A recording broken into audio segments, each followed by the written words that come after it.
You can look out at a number of cases where you see the CFO role and the COO role coming together. We saw this coming, we saw this opportunity, this finance-led operations era, and that's why this pillar is so important to us. Market changes happen, and you need to be able to learn from that. You need to be able to adapt to those changes automatically. I'm very excited to announce Line Item Modeling Engine.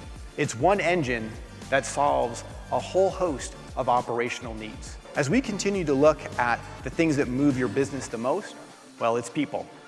So we're excited to announce our workforce planning solution built on top of Line Item Modeling.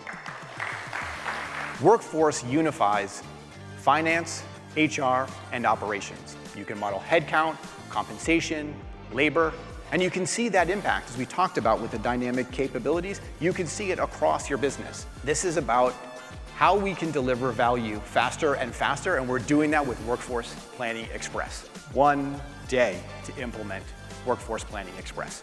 That's value, and real quickly.